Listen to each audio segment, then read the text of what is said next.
Hey everybody, welcome to the second week of class. Thanks for all your introductions last week. It's great to meet everybody and I look forward to working with you this semester.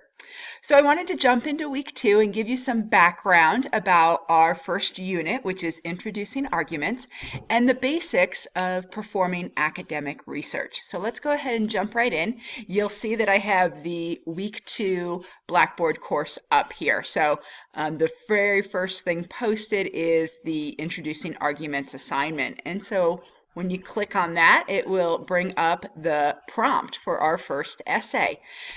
And a lot of people, when they hear argument, think, oh, I know how to do that. I've had to write a persuasive paper before, or that's really just stating my opinion. What's the big deal? The thing about writing an academic argument is this is much more than just arguing your opinion or spouting out what you think on a topic. To perform academic arguments well, you actually need to step back and go to the very beginning of the argument itself. And so one of the key skills we have to learn before we can even actually jump into argument is how to introduce that argument. And that involves the research of the background on the argument. You are not the first person to argue on this topic. There is probably a long-standing conversation on this. And so to be informed and to support the best argument you can, you need to know that background. You need to introduce that argument to your readers. There's a few reasons why it's important to introduce the argument. One, it helps you understand your argument better. You're not just jumping in midstream to this argument and saying, here's what I think, here's what I believe. You actually are able to present the knowledge of past discussions and past research on your topic. Another really important part is that it builds your ethos or your credibility as an author. It shows that you understand what's been said about this topic before, the background and history and definitions on this topic. And then lastly, it establishes what's at stake in your argument. Why are we even arguing about this? What's important and why is it relevant today? So as you see, when we introduce an argument, we do much more than just jump right into the middle of that argument and try to convince our readers to believe the way we do. So in this paper, you actually stay completely neutral. You are not arguing at all yet. Okay, it's a really important part. Throughout this semester, we're going to learn how to build an argument from the ground up. And so you actually won't be arguing until our third and final paper, because what we're going to do is we're going to create the building blocks of a sound academic argument before we actually get to argue. So for this, I'm asking you to choose a topic that is interesting to you, that has an argument around it, it's debatable, and hopefully this is a topic that you'll want to stick with for the entire semester. Because if you choose a topic that you're going to stick with, that means by the time we get to the third essay, when you actually get to argue, you will already have the building blocks in place to create that solid academic argument. So if you've got a topic that you can continue with throughout the semester, it's going to be really beneficial to the work you do now. So this is going to be a 4-page essay. There's information about it, argument in the textbook. If you are stuck for ideas, you can go ahead and look at procon.org. It's a great website just to get you started thinking about what are debatable topics out there. All right. So that is introducing arguments, and the next step is performing some initial research. And our focus this semester is on academic research. Okay, so I'm going to go ahead and talk about 3 ways to perform academic research. And the first one is, let me expand my screen here so you can see, oops, and see if I can get that to move. No, it's not going to move. Just google.com. Many people are familiar with a Google search, but when we do Google searches, we get just about anything and everything ever posted to the internet, which we know is not necessarily reliable information. All right, so I want to show you a feature in Google that is very useful when you're trying to do more refined research. It's called Google Advanced Search. So you go into Google Advanced Search and it allows you to set some filters that will really hone in on the type of information you're looking to get.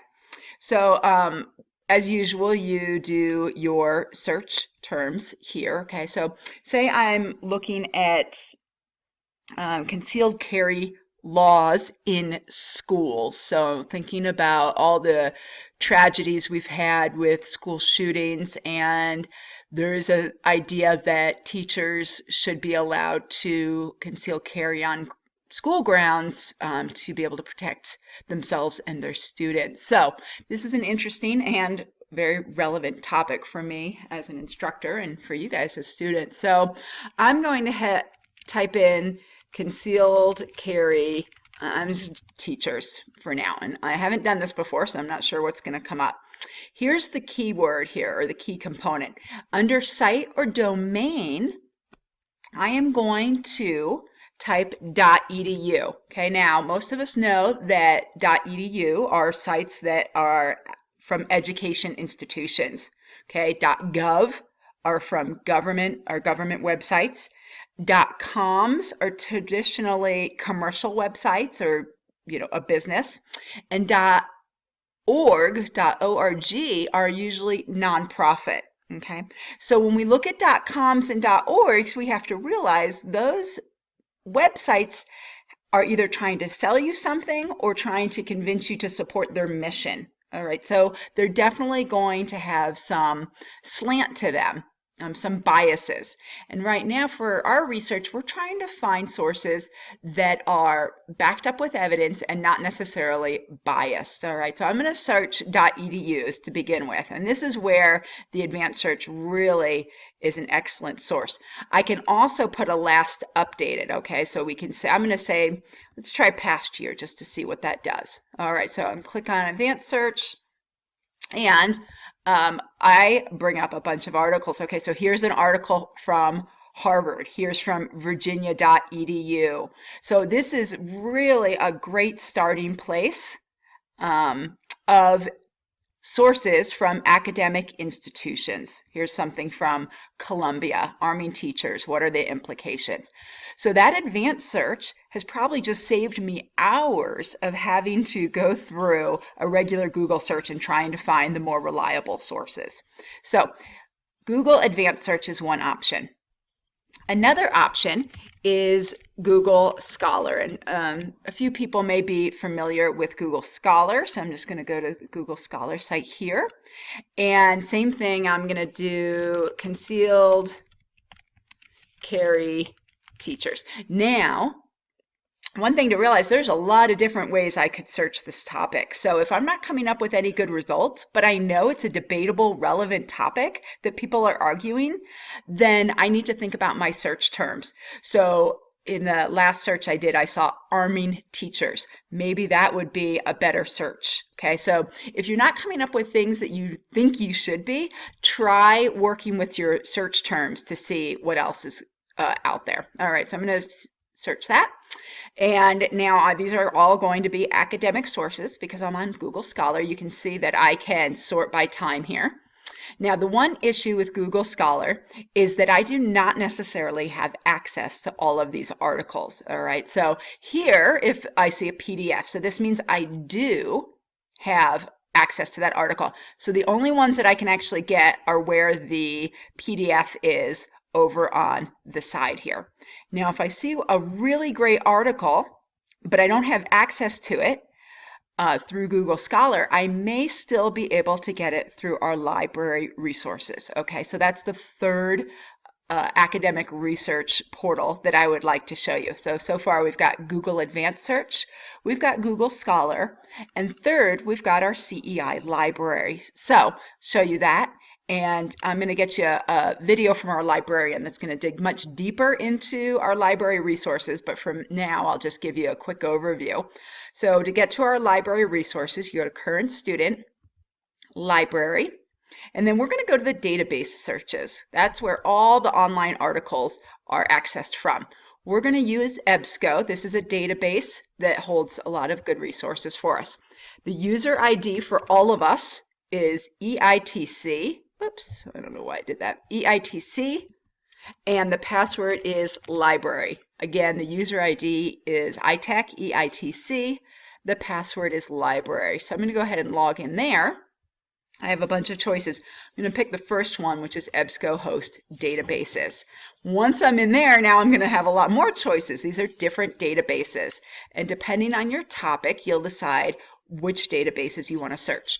For general topics, I'm going to choose Academic Search Premier and Master File Premier. If you scroll down, you'll start to see some more specific ones. Health Watch, Business, computers. So depending on your topic, education, you may want to search some of these other databases that will focus more on your topic. But for general topics, Academic Search Premier and Master File Premier are usually pretty good. I'm going to continue through that. And again, here's where I enter my search terms. I also have advanced search options like I did in Google. So I'm going to go ahead and just do arming teachers.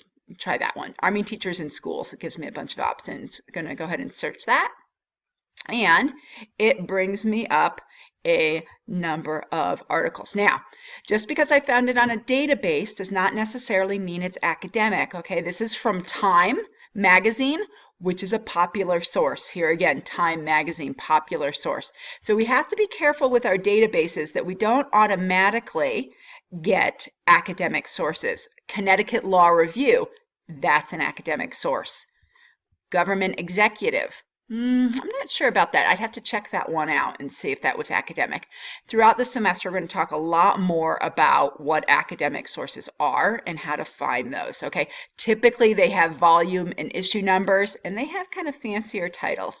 College Record, that looks like it would be a good one. All right, so that is how we use the databases. Again, I'm going to post a video from our librarian that's going to talk more about the database and library resources.